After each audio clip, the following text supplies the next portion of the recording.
자, 오늘은 어린이 주일 맞아서 우리 어린 아이와 같은 신앙이라는 제목으로 같이 우리 은혜 나누기를 원합니다. 자, 이스라엘 유대인들 가운데 이런 속담이 있어요. 하나님은 어린이들을 위해서 천사보다는 엄마를 주셨다라고 하는 말이 있습니다. 그 말을 들어보면 하나님께서는 엄마에게 어린이들을 위해서 좋은 천사보다 더 좋은 분을 엄마로 주셨구나. 어떤 관계적인 측면에서 그 속담을 이해하고자 보통 우리는 그렇게 생각할 겁니다. 그런데 사실 유대인들은 어떤 관계적인 측면이 아니라 이 속담의 참 의미는 신앙적인 어떤 의미에서 어린이들에게 가장 좋은 신앙을 지키고 또 신앙을 위해서 살아갈 수 있는 사람이 누구인가? 하나님의 천사를 보내서 그 어린 아이들을 지키시고 돌봐주는 것보다는 엄마가 그 아이의 신앙에 가장 좋은 영향력을 줄 수 있다라고 하는 신앙적인 측면에서 하나님은 천사보다 엄마를 어린이에게 주었다라고 하는 속담이 있다라고 합니다.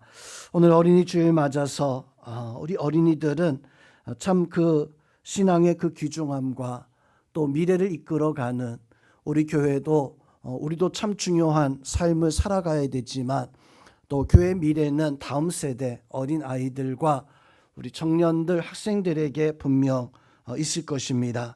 오늘 어린아이와 같이 우리가 그들의 모습을 통해서 배우고 또 깨닫고 하나님이 우리에게 원하시는 것이 과연 무엇인가 그래서 한번 되새길 수 있는 그런 은혜가 있어야 될 것입니다.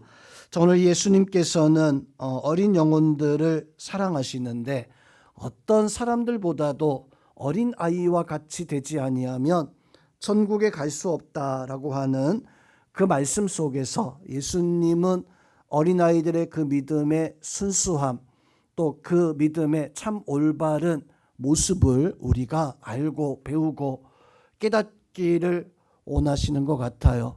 특별히 성경에서 보면 오병이어의 기적은 사복음서에서 참 중요한 교훈을 담고 있는 기적입니다. 특별히 요한복음에서는 그렇게 많은 기적이 등장하지 않아요. 그 중에서도 요한복음의 그 기적의 딱 중심점, 대칭을 이루는 가장 중심점에 있는 기적이 바로 이 오병이어의 기적입니다. 그리고 그 기적에서 가장 중요한 일을 했던 사람이 있다라고 한다면 물론 예수님이 중요하지만 그 오병이어의 기적에서 그 오병이어 보리떡 5개 물고기 2마리를 가지고 왔었던 그 아이는 그 사건에서 정말로 중요한 아이예요. 또 성경에서 그렇게 예수님의 기적 중에 중요한 사건이고 오병이어가 그렇게 중요한 사건이라면 왜 그 어린 아이의 이름이 등장하지 아니했을까? 그 아이의 나이가 몇 살이다라고 이렇게 말씀하지도 않았고 또 그 아이가 언제부터 예수님과 함께 있었는가 이것에 대해서 말씀해 주지도 않습니다. 또 5,000명이 먹고도 12광주리를 남겼다. 그게 뭐 특별히 중요한 거 아닌 것 같은데 12광주리를 남겼다. 그러면 도대체 이 아이는 그날 오병이어를 예수님께 드리고 그것을 5,000명이 먹고도 12광주리를 남기는 그런 큰 일을 했는데 그 일에 대해서 어떤 영광과 어떤 칭찬과 어떤 복의 말씀을 들었는지 전혀 언급해 주지 않아요. 그냥 오병이어를 그냥 이 예수님께 드렸더라라고 하는 말씀으로 끝나버립니다. 왜 그 어린 아이에 대해서 그렇게 크게 쓰임 받았는데 어떤 이야기도 언급하지 않았을까? 바로 그것은 어린 아이의 순수한 신앙의 모습. 사람들은 어떤 일을 하든지 간에 대접받고 인정받으려고 합니다. 교회 안에서도 내가 이런 일을 했네, 저런 일을 했네 라고 이렇게 바로 대접받고 인정받으려고 하는 것이 우리 어른들의 보통 사람들의 모습인데 이 아이는 그런 모습 전혀 없어요. 사람들 어느 누구도 이 아이의 이름도 아무것도 기억하지 않습니다. 성도님, 분명한 것은요, 우리는 이 사건을 본 모든 사람들은 이 아이를 기억하지 못해도 하나님은 이 아이가 행한 일을 기억하고 계십니다. 하나님은 이 아이가 행한 일을 기억하시고, 성경에는 말씀하지 않지만 분명 하나님은 그 아이에게 은혜를, 놀라운 은혜의 역사를 더하신 것이 분명할 거예요. 오늘 이 아이의 모습과 어린이 주일 맞아서 예수님이 왜 어린 아이를 안으시고 너희가 이런 어린아이 같지 아니하면 결단코 하나님의 나라에 들어갈 수 없다라고 이렇게 말씀하신 그 이유는 어떤 욕심과 어떤 생각을 다 내려놓고 오직 우리가 어린 아이들을 위해서만, 그 어린 아이의 그 마음만 생각하는 그런 모습이, 그런 마음이 바로 우리 가운데 있어야 될 것입니다. 우리 어린들은 어찌 보면 참 계산적이에요. 아이들이 학교에 가서 엄마 나 친구를 사귀었어, 좋은 친구야 라고 이렇게 이야기한다면 아마 여러분들은 그래, 그 친구가 그렇게 좋아? 어디 사는데? 아파트야? 주택이야? 차는 못 타고 다니는데? 뭐 그 아이 공부 잘해? 영어 잘해? 뭐 이런 것들을 아마 물어보지 않을까요? 아마 우리들은 다 그 아이의 부모가 그 아이가 어떤 것을 하는가, 아마 그런 것들에 더 많이 관심을 가질 겁니다. 그런데 친구들은, 어린아이들은 그 아이가 아파트에 살든 아빠가 무엇하든 그런 거 신경 쓰지 않을 거예요. 아마 어른들 중에서, 엄마 아빠 중에서 좋은 친구 사귀었을 때, 그래, 그 아이도 너처럼 노란색을 좋아하니? 너처럼 어떤 장난감 가지고 노나? 그런 것에 관심 갖지 않잖아요. 어린아이들은 참 순수하고 깨끗한 모습만 가지는데, 우리는 어쩌면 계산적인 그런 모습을 가지고 혹시나 우리가 살아가고 있는 것은 아닌가. 오늘 예수님께서 한 아이를 안으시면서 어린 아이와 같으라, 왜 예수님이 이렇게 어린 아이와 같아야 된다라고 이렇게 말씀을 해주고 있을까요? 이 말씀 통해서 우리가 얻어야 할 교훈과 또 이 말씀 통해서 우리가 어떤 신앙의 역사를 가지고 살아가야 하겠습니까? 첫 번째로 예수님께서 어린아이와 같아야 된다라고 말씀하신 것은, 어린아이들은 매일매일이 새롭고 또 매일매일이 바로 어떤 새로운 어떤 역사들을 위해서 살아가는 그런 모습을 가지고 있기 때문입니다. 자, 아이들을 보면 어떤 일이 좋아하게 되어지면 그 일에 좀처럼 실증을 내거나 아니면 그 일을 쉽게 포기하지 않고 그 일을 참 좋아하는 이런 모습을 볼 수가 있습니다. 특히나 아이들이 놀이터에 가서 보면 놀이터에 있는 것이 뭐 매일 바뀌는 게 아니에요. 오늘 이 놀이가 있다가 내일 저 다른 놀이가 있는 게 아니라 매일 똑같은 그네와 어떤 미끄럼틀이나, 아마 우리 입장에서 그런 놀이터에 가서 놀라라고 한다면 하루 정도는 가서 한번 타보고 한번 올라가 보고 할 수 있을 겁니다. 뭐 이틀 정도까지도 혹 가서 그것저것 해볼 수 있을 거예요. 그런데 아이들은요, 하루를 가도 이틀을 가도 엄마에게, 아빠에게, 할머니, 할아버지에게 놀이터를 가자고 거기에 큰 재미가 있는 것처럼 1년이 지나도 2년이 지나도 그렇게 좋아라 하는 그 모습을 보여주고 있습니다. 왜 그렇습니까? 아이들은요, 늘 새로운 거예요. 어떤 것을 가지든지 간에, 어떤 것을 생각하든지 간에, 설령 우리가 하나님의 말씀을 드릴 때 그런 어린아이와 같은, 예수님 만나고 예수님의 말씀을 듣고 교회 와서 생활해 나갈 때 우리가 늘 언제나 날마다 그 말씀 듣는 것, 내가 이것을 알고 있는 말씀인데, 내가 이것은 이미 오늘 목사님 설교의 내용, 결론이 이거야 라고 하는 것을 늘 알고 있는데, 그래서 그 말씀에 대해서 새로운 감동과 감격이 없는 혹 그런 모습 가지고 신앙생활하고 있지 않습니까? 아이들은요, 날마다 보고 또 보았음에도 불구하고 거기에서 어떤 새로움과 거기에서 어떤 감동과 은혜를 날마다 느끼는 것이, 그것이 어린 아이들의 모습입니다. 출애굽기의 말씀에서 보면 하나님께서 그 백성들을 구원하기 위해서 애굽에서 탈출하게 하셔서 광야로 인도하십니다. 광야로 인도했을 때 이 백성들이 광야에서 먹을 것이 없었지만 하나님이 아침마다 만나를 주어서 그 만나를 가지고 먹게 하시는데, 하나님께서 그 만나를 주시겠다는 그날 아침에 문을 열고 나갈 때 백성들이 그 만나를 보면서 소리쳤어요. 이것이 뭔가? 이것이 도대체 무엇인가? 만나라고 하는 단어의 뜻이 이게 뭐야? 이것이 무엇이야? 아이들도 보면 자라날 때 엄마에게 아빠에게 가장 많이 하는 질문 가운데 한 가지가 그거 같아요. 엄마 이거 뭐야? 이거 뭔데? 이거 어떻게 쓰는 건데? 뭐 그렇게 이것이 무엇이냐라고 하는 질문들을 통해서 날마다 배우고 또 알아가는 이스라엘 백성들이 광야에서 그 만나라고 하는 그것을 처음 보았을 때 깜짝 놀랐어요. 지금까지 한 번도 내가 살아오면서 그런 것을 본 적이 없었는데 문을 열고 나가니까 하나님께서 온 사방에 하얗게 그 만나를 덮어 놓았고 그것을 모든 사람들이 보자마자 이게 뭐야? 마치 아이들처럼 이게 뭐야? 라고 이렇게 고백했던 말이 만나라고 하는 말이에요. 근데 이 백성이 그것을 먹어보고 더 놀랐습니다. 더 깜짝 놀랐어요. 왜냐하면 그렇게 맛있는 음식을 지금까지 한 번도 먹어본 적이 없었거든요.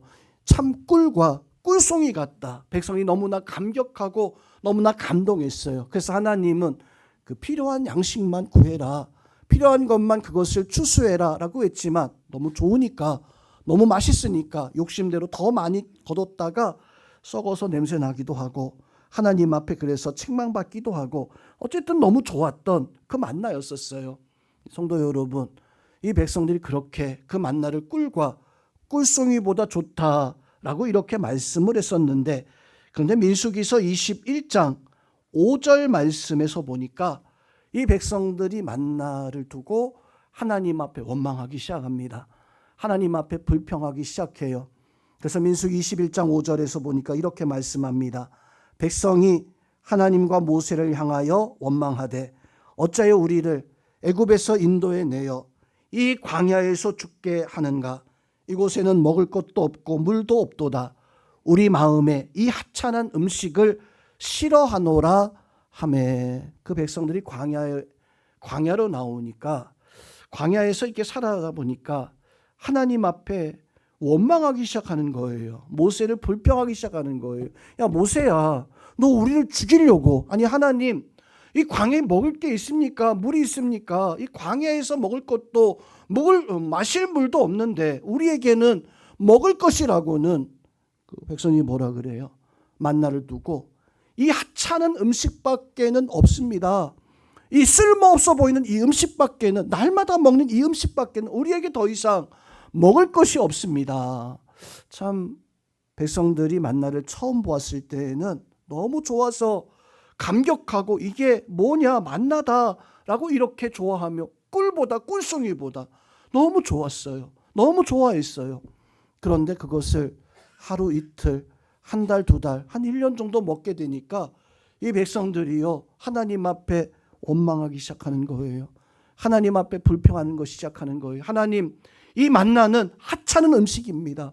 이 만나는 우리의 보기에 쓸모없어 보이는 그런 음식입니다.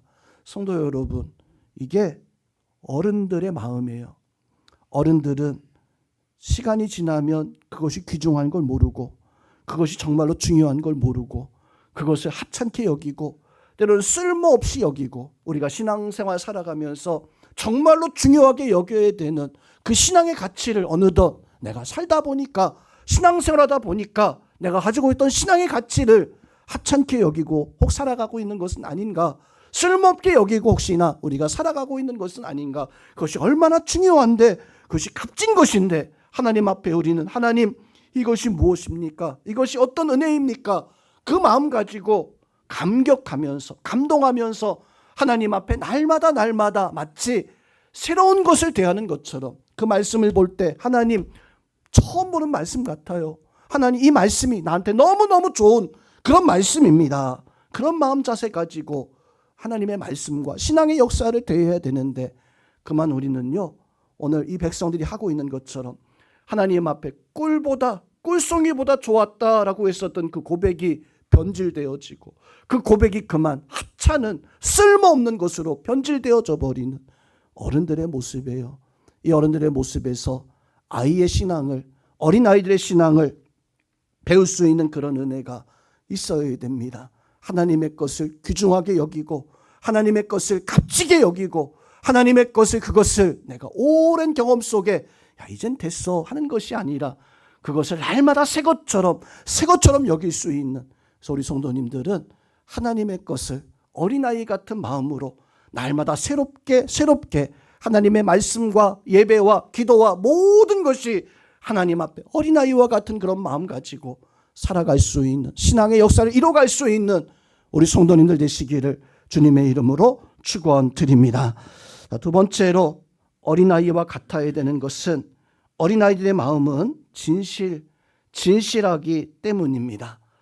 예수님께서 서기관들에게 질문을 받았어요. 선생님, 세상에서, 이 성경에서 가장 중요한 계명이 무엇입니까? 그때 예수님은 성경에 많은 계명이 있지만 그 계명 가운데 첫 번째는 하나님을 사랑하는 것이고 두 번째는 이웃을 사랑하는 것이다. 그것이 선지자들, 성경의 모든 계명 가운데 첫째가는, 둘째가는 하나님 사랑과 이웃 사랑하는 것이다. 그런데 우리는요, 사실 예수님 그렇게 말씀하신 하나님을 사랑하고 이웃을 사랑하고 잘 알고 있잖아요. 과연 그런데 우리는 그 하나님의 사랑, 이웃을 사랑하는 그 사랑을 잘 실천하고 있습니까? 지하철을 요즘은 제가 좀 타본 경험이 참 오래됐는데 그래도 간혹 가다 한 번씩 타기는 타는데 좀처럼 그런 모습을 요즘 보지 못했습니다. 제가 조금 젊었을 때 지하철을 타고 학교를 다니고 할 때에는 매일같이 봤던 것 같아요. 지하철 문이 열리면 어떤 구걸하는 사람들이, 앞을 보지 못하는 사람들이 막 기면서 지하철 이렇게 한 바퀴 이렇게 삥 돌 때 지하철에 타고 있던 사람들 한 80여 명, 그 사람들 가운데서 그런 사람이 딱 들어오면, 좀 부끄러운 고백이지만 저도 그냥 열심히 눈 뜨고 이렇게 사람들 구경하다가 그 사람이 딱 들어오는 그 순간에 눈을 딱 감아요. 자고 있었던 척, 나는 못 봤다는 척. 여러분 혹시 그런 경험 있지 않습니까? 도와줘야 되는 사람이 있는데 도와주는 것이 싫어서 저거 가짜야, 저 도와줄 필요 없어. 근데 우리 집에서 자녀들에게 아마 엄마들은 아빠들은 꼭 그렇게 교육을 시켰을 겁니다. 애야, 너 어려운 사람 보면 꼭 도와줘야 돼. 너 힘든 사람 보면 꼭 도와주는, 그게 착한 사람이야. 그게 하나님 믿는 사람이야. 자, 그렇게 분명 가르치고 교육했는데 정작 우리는 어려운 사람들 보면은 그냥 갑자기 눈을 감는다든지 혹은 그냥 신문 펼쳐놓고 나 몰라라. 그렇게 한 80여 명 있는 그 자리에 제가 봤을 때 한 명, 두 명 정도 한 1,000원, 500원짜리 하나 정도 주는 그 정도만 봤어요. 그러면 우리가 정말 하나님을 사랑하고 이웃을 사랑한다, 말로만 하나님 사랑하고 이웃을 사랑하고 아이들에게 너 정말 하나님 사랑해야 되고 이웃을 사랑하고 가난한 사람 도와주고, 이게 말로만이 되는 것이 아니라 정말로 그것을 실천하면서 살아갈 수 있는, 정말로 그렇게 살아갈 수 있는. 젊은 시절 다니엘이 바벨론의 포로로 끌려갔습니다. 물론 그때 다니엘은 어린 아이는 아니었었어요. 한 청소년기 정도 되어지는. 다니엘이 포로로 끌려가면서 다니엘이 하나님 앞에 진실하게 살기로 마음을 정했습니다. 내가 포로로 끌려가서 포로 생활하지만 내가 다른 것은 다 몰라도 내가 하나님 말씀을 지키면서 하나님의 뜻대로 살기를, 진실한 신앙 가지고 살기를. 그런데 그 나라에 먹고 사는데 우상 앞에 드려진 고기를 가져오는 거예요. 얼마나 그때 다니엘과 그 친구들이 한참 성장할 때잖아요. 아이들에게 맛난 것을 주면서 너 이거 먹지 마, 먹으면 안 돼. 아이들 난리가 나요. 그렇게 좋아하는데 그걸 못 먹게 하면. 다니엘도, 그 친구들도 마찬가지였습니다. 그 식물, 풀뿌리나 과일이나 야채 같은 것보다도 고기가 잘 익어진 그 고기를 먹는 것이 아마 다니엘에게, 그 친구들에게 더 욕심이 되어질 텐데, 다니엘은요 정했어요. 하나님의 뜻대로 살기를, 하나님의 말씀대로 살기를. 성도 여러분, 우리가 말씀대로 살기를 원한다면 그 말씀 앞에 진실해야 됩니다. 그 말씀 앞에 내가 마음 정하고 그 말씀대로 살아갈 수 있는, 그런데 말씀이고 아니 내 삶은 달라, 내 생활은 달라 하면서 말씀 따로 생활 따로 살아가는 모습이라면 성도님은 어린아이와 같은 그런 모습이 아닙니다. 어린아이는 그 말씀 들은 대로 그 말씀대로 살아가는 게 그게 어린아이들이에요. 요한이가 어렸을 때 교회에서 선생님한테 뭔가 하나를 배우고 왔어요. 제가 들어보니까 조금 잘못됐어요. 선생님이 잘 가르치려고 노력은 했는데 뭔가 조금 잘못돼가지고, 요한아, 그 선생님이 잘못한 거야, 그거 틀린 거야 라고 얘기하니까, 아니야 아빠가 틀렸어, 우리 선생님이 맞아. 왜 그 아이는 그렇게 얘기할까요? 선생님 말씀하는 것이 답이라고, 그게 진리고, 그게 아이들의 마음은요, 그 말씀을 진실로 여기고 그렇게 살아가는 우리 성도님들도 오늘 어린아이가 어떤 모습을 가지고 살아가고 있습니까? 하나님 앞에 들은 말씀에 진실하고 그 말씀 속에서 하나님의 뜻과 하나님의 역사를 찾아가는 것처럼 우리 성도님들도 바로 그런 모습 가지고 살아갈 수 있는 그런 은혜가 있기를 주님의 이름으로 축원드립니다. 마지막으로 예수님께서 어린아이처럼 되라라고 말씀한 것은 그 모습을 보고 믿음을 배우라는 거예요. 그리고 그 믿음을 배웠으면 그 믿음 가지고 우리도 똑같이 어린아이 같은 믿음 가지고 살아야 된다. 성도 여러분, 우리가 어린아이들 보면 그 아이들 보고서 무엇이 배울 만한 것이 있겠습니까? 제자들도 어린아이들 보면서 시끄럽다, 조용히 해라 라고 하면서 쫓아냈었던 적이 있었어요. 요즘 뉴스에서 보면 노키즈 존이라고 해서 아이들이 들어오지 못하도록 아이를 가지고 있는 부모님들은 안 됩니다. 지금 몇 번 이렇게 해보니까 오히려 가게 다른 손님들에게 피해가 되고 방해되어지니까 그냥 안 받겠습니다. 내가 돈을 못 벌더라도 아이들과 함께하는 부모님들은 받지 않겠습니다. 왜 그럴까요? 시끄러우니까. 좀 부모님들이 제재해 줘야 되는데 방치하니까 차라리 그냥 그런 모습 보지 않으려고 그냥 노키즈 존 해가지고 오지 말라고. 예수님의 제자들도 그랬던 것 같아요. 아이들이 와서 막 장난치고 떠드니까 저 철없는 것들 하면서 그 아이들 오지 말라. 그런데 예수님은 오히려 제자를 책망하면서 오늘 말씀에서 보니까 그 아이를 안으시고 이 아이를 실족하게 하면 차라리 연자맷돌을 메고 너희가 바다에 빠지는 것이 더 낫다라고 하면서 아이들의 그 신앙이, 아이들의 모습이 너희가 이 아이와 같지 아니하면 결단코 천국 하나님의 나라에 갈 수 없다. 우리가 그 아이들 통해서 배우라는 거예요. 예수님을 사랑하는, 하나님을 사랑하고 하나님의 뜻 가운데 살아가는, 하나님 말씀 들었으면 그 말씀 믿고 살아가는 그 모습을 배우라. 다윗이 전쟁터에 나가는데 그 전쟁터에 있었던 모든 사람들은 가지고 있었던 한 가지 원칙이 있었습니다. 그 원칙이 무엇이었냐면 전쟁은 칼이 좋아야 돼. 전쟁은 창이 있어야 돼. 전쟁은 좋은 갑옷을 입어야 되고 무엇보다 전쟁할 때는 골리앗처럼 힘이 있으니까 어느 누구도 그 골리앗 앞에 나서지 못하는 거예요. 왜 그랬습니까? 그 자리에 있었던 군인들은요, 딱 원칙이 있었어요. 전쟁은 칼이, 전쟁은 창으로, 전쟁은 갑옷이 있어야지만이, 전쟁은 힘을 가지고 있는 사람이 반드시 승리하게 되어져 있어. 그게 그 전쟁터에 있었던 모든 사람들이 가지고 있었던 원칙이었었어요.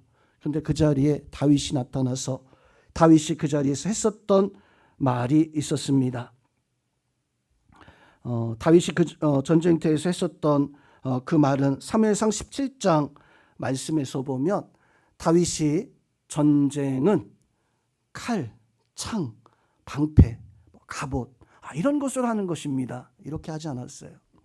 전쟁은 하나님께 속한 것인즉 그가 하나님이 너희를 우리 손에 붙이셨느니라. 모든 사람들 앞에서 다윗이요, 모든 사람들은 칼로 하는 줄 알았는데, 창으로 하는 줄 알았는데 다윗만 그 자리에서 그 모든 사람들 앞에서 전쟁은 하나님께 속한 것이다, 전쟁은 칼로 하는 것이 아니라 창으로 하는 것이 아니라 전쟁은 하나님께 속한 것이다. 성도님은 그 자리에 있었던 모든 사람들이 다윗의 그 말을 들었어요. 다윗의 그 말을 듣고 다윗이 나가서 골리앗을 이겨내는 그 모습을 보면서 그래, 전쟁은 칼로 하는 줄 알았는데, 창과 방패와 갑옷과 힘으로 하는 것인 줄 알았는데, 다윗을 보고 깨달은 거예요. 전쟁은 그래, 하나님께 있다. 하나님께 있음으로 말미암아 다윗이 골리앗을 이겨내는 그 모습 보면서 이 백성들이, 이 군인들이 깨닫고 다윗처럼 용기를 내서 그 전쟁터에서 골리앗과 그 블레 사람들을 물쳐내고 승리하는 이런 모습 가지고 있었잖아요. 성도님은 우리가 그 다윗을 보면서 그 백성들이 배웠던 거예요. 아, 전쟁은 칼이 아니었구나. 전쟁은 하나님께 있구나. 우리 성도님들도 아이들 보면서, 내 집에 있는 아이를 보면서, 내 자녀를 보면서 하나님의 그 역사와 하나님의 은혜를 볼 수 있는 그런 믿음의 역사들이 우리 성도들 속에 있기를 주님의 이름으로 축원드립니다. 또한 배웠으면 그 배운 대로 살아갈 수 있는 그 은혜가 있어야 돼요. 다윗이 예루살렘에 하나님의 법궤가 들어올 때 그 법궤가 들어오는 것 때문에 얼마나 좋았던지 덩실덩실 춤을 추게 되어집니다. 너무 기뻐서 춤추던 나머지 그만 허리띠가 풀려져서 하체가 그냥 다 그대로 드러나 버렸어요. 그것을 모든 백성들이 다 보고, 아이고, 왕이 체면도 없이 저렇게 그냥 너무 좋아 춤추다가 그냥 바지가 다 내려왔네. 미갈이요, 그거 보고 다윗에게 책망합니다. 아니, 왕이면 체면이 있어야지. 이게 뭡니까? 부끄럽지 않습니까? 창피하지 않습니까? 근데 다윗이요, 미갈에게 했었던 말이 있었어요. 이는 내가 하나님 앞에서 한 것이다. 내가 저 백성들 앞에서 한 게 아니라, 내가 당신 앞에서 한 게 아니라, 나는 이것이 하나님 앞에서 한 것이다. 그가 나를 택하시고 오늘 이스라엘의 주권자로 삼으셨는데, 내가 그 하나님 앞에서 이보다 더 낮아지고 이보다 더 스스로 천해진다 할지라도 나는 하나님 앞에서 더 마음껏 뛰놀리라 라고 이렇게 다윗은요 고백했어요. 성도님은 다윗은 그 사람들이 말하는 그게 신경 쓰인 게 아니라 하나님 앞에 나는 기뻐했다. 하나님 앞에 나는 즐거워했다. 그 아이들이 재롱잔치나 뭐 교회에서 이렇게 행사할 때 보면, 찬양할 때 보면 참 잘합니다. 그래서 막 박수 쳐주죠. 야, 우리 아이들 잘한다. 너무너무 이쁘다. 귀엽다. 너무너무 잘한다. 이렇게 박수 쳐줘요. 그런데 성도 여러분, 박수 쳐주는 게 끝나는 게 아니라 그 아이들이 그런 모습 가지고 잘한다라고 여겨진다면 우리도 같이 기뻐서 춤추고 같이 기뻐서 찬양하고 같이 기뻐서 행해야 되는데, 아이 나는 됐어. 난 체면 때문에, 나는 이제 나이가 있기 때문에. 다윗이 그렇지 않았다는 거예요. 다윗은요, 나는 하나님 앞에서 이렇게 뛰놀 것이다. 그게 어린아이에게 배우고 어린아이에게 배운 그 마음 그대로 다윗은 평생을 하나님 앞에 찬양하며 하나님 앞에 찬양하며 하나님 앞에 찬양하며 살았던 사람, 바로 다윗이었습니다. 오늘 이 자리에 있는 우리 성도님들도 다윗과 같은 그런 마음 가지고 살아갈 수 있는 그런 성도님들, 예수님께서 어린 아이를 품에 안으시고 너희가 결단코 이 아이와 같지 아니하면 하나님의 나라에 갈 수 없느니라 라고 말씀하셨는데, 우리가 하나님 앞에 날마다 하나님의 것이, 그것이 새롭게 그것을 하찮게 여기는 신앙이 아니라 그것을 새롭게 여길 수 있는 그런 신앙, 하나님의 것이라면 그것이 답이다. 그것이 진실이다. 그것이 나에게 인생의 내 가는 길을 알려주는 진리이다 라고 이렇게 믿고 살아갈 수 있는, 또한 하나님 앞에 우리가 어린아이를 보고서도 배우고 깨닫고 하나님의 은혜 안에 설 수 있는 우리 모든 성도님들 되시기를 주님의 이름으로 축원드립니다.